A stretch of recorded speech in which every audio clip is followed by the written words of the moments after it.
வணக்கம் நண்பர்களே. மாடி தோட்டம் சிறுசோ பெருசோ வச்சுருக்க எல்லாருமே எப்போதும் பிஸி தான். வேலைகள் மட்டும் இல்லை, இதில் பொறுப்புகளும் நிறையா இருக்குது. எப்பெல்லாம் மாடிக்கு ஏறுறோமோ அப்போல்லாம் இந்த விருந்தினர்கள் என்னோடய மாடி தோட்டத்திற்கு வந்துக்கிட்டே தான் இருப்பாங்க. நம்ம கிட்ட போனாலும் பயம் இல்லாமல் உட்காந்துக்குவாங்க. முந்தியெல்லாம் இந்த குஞ்சு பறிக்கும்போது மாடி தோட்டத்திற்கு நம்மளை ஏற விடவே மாட்டாங்க. சுற்றி சுற்றி வந்து அட்டாக் பண்ணுறதுக்கு வரும். ஆனால் இப்போ கொஞ்சம் வருஷங்களாக இதை நம்மளை பார்த்துட்டு அவங்களும் நம்மக்கிட்ட ஃப்ரெண்ட்லி ஆயாச்சு. மாலை வேளையில் நம்ம மாடி தோட்டத்தை கட்டாயம் விசிட் பண்ணணும். ஏன்னா எனக்கு இந்த பீர்க்கங்காய் பூக்களெல்லாம் இரவு நேரத்தில் தான் நல்லா விரிஞ்சிருக்கும். அந்த டைமில் ஹேண்ட் பாலினேட் பண்ணும்போது தான் இப்படி நிறைய காய்கள் கிடைக்கிது. இல்லைன்னா சில நேரங்களில் அது பாலினேட் ஆகாமையே வீணாக போயிடுது. அதனால் இரவு நேரத்தில் இது ஒரு வேலை எனக்கு இருக்குது. பொதுவாக செர்ரி டொமேட்டோஸை நம்ம ரொம்ப வளர்க்குறதில்ல. ஆனால் அந்த செர்ரி டொமேட்டோஸில் ஆன்டி ஆக்சிடென்ட்ஸ் நிறையா இருக்குது. அது வந்து கேன்சர் செல்களை அழிக்கக்கூடிய அந்த சக்தி அதுக்கு இருக்குது. அதனால் இதை கொஞ்சம் நம்ம சமையலில் யூஸ் பண்ணிக்கலாம். 6 செர்ரி டொமேட்டோஸை டெய்லி நம்ம சாப்பிட்லான்னு சொல்கிறாங்க. இப்போ நீங்கள் பார்த்துட்டு இருக்கிறது இந்த மணத்தக்காளி பழங்கள். நம்ம அடுத்த ஜென்ரேஷனுக்கு நிறைய பேருக்கு இது என்னன்னே தெரிய மாட்டேன்னுது. அந்த காலத்தில் நம்ம சின்ன பிள்ளைகளாக இருக்கும்போது நல்லா இதை பறித்து பறித்து நம்ம அப்படி ஃப்ரெஷ்ஷாகவே சாப்பிட்ருக்கோம். ஆனால் இப்போ பிள்ளைகளுக்கு கொடுத்தா கூட அவங்க அதை சாப்பிட்றதுக்கு அவ்வளவா விரும்புறதில்ல. இதில் நிறைய விதமான சத்துக்களும் இருக்கும். அதே நேரத்தில் குடலை சுத்தமாகவும் இது வைத்திருக்கும், வயிற்று பகுதியை. இந்த பற்றின நாலேஜை நம்ம அடுத்த ஜென்ரேஷனுக்கு கட்டாயம் நம்ம பாஸ் ஆன் பண்ணணும். இந்த கீரைக்கு பேர் பெரும் புளியாரை கீரை. இதை அதிகாலை வேளையில் கொஞ்சம் மிளகோடு சேர்த்து சாப்பிட்டா ரத்தம் ரொம்ப சுத்தியாகும். நோய் எதிர்ப்பு சக்தி கூட இதில் நிறையா இருக்குது. அந்த காலத்தில் இப்போ பார்த்திங்கன்னா நிறைய பேர் இது விளையாடும் போதே அங்கே மண்ணில் இருக்கிற இந்த கீரைகளை பறித்து நம்ம சாப்பிட்ருக்கிறது எனக்கு ஞாபகம் இருக்குது. அதை ஆசையாக தேடி தேடி சாப்பிடுவோம். ஆனால் இந்த காலத்தில் பிள்ளைகளுக்கு அது தெரியலை.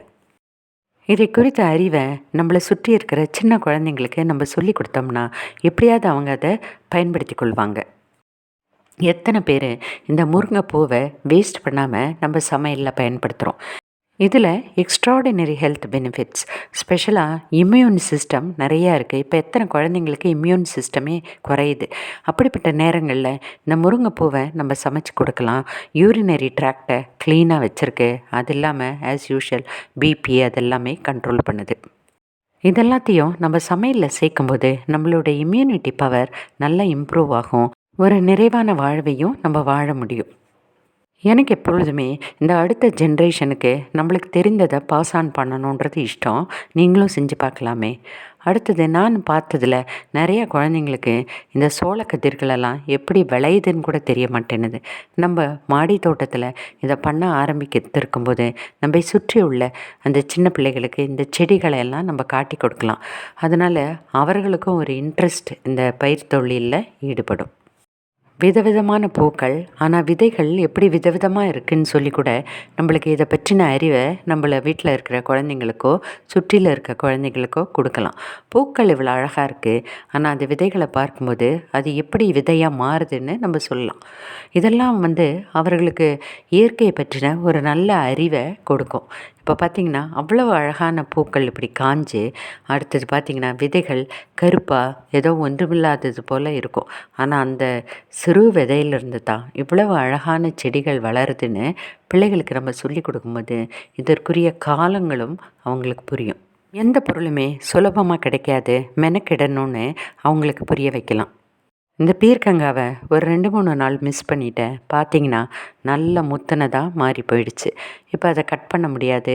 அதனால் அதை அப்படியே விதைக்கி விட்டுட்டேன். அதில் ஒரு சின்ன மிஸ்டேக் தான் நான் பண்ணேன். கட் பண்ண வேண்டிய நேரத்தில் பண்ணலை.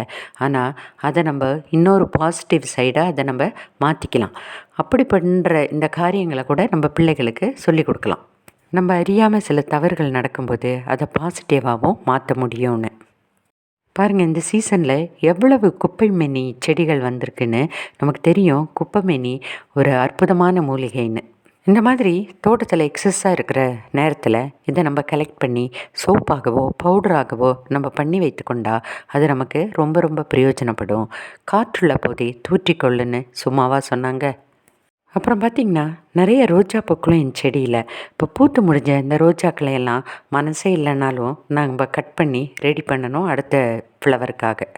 வேலைனா நம்ம ஃபிசிக்கலாக செய்கிறது மட்டும் வேலை கிடையாது. நம்ம மற்றவர்களுக்கு இந்த நல்ல செய்தியை கொடுப்பதும் கூட நம்மளோட வேலை. நம்மளை சுற்றி உள்ளவர்கள் இன்ட்ரெஸ்டடாக இருக்கும்போது இந்த மாதிரி சிறிய காரியங்களை நம்ம அவங்களோட ஷேர் பண்ணிக்கிட்டோம்னா அவங்களும் இயற்கையை நல்ல முறையில் பாதுகாப்பாங்க. ஸ்பெஷலாக யங்கர் ஜென்ரேஷன், அதில் நம்ம முயற்சி செய்ய வேண்டியது நமது கடமை. ஈஸியாலாம் இதை பண்ண முடியாது, இதுலேயும் ஹார்ட்ஷிப் இருக்குது. நீங்கள் என்ன சொல்கிறீங்க நண்பர்களே?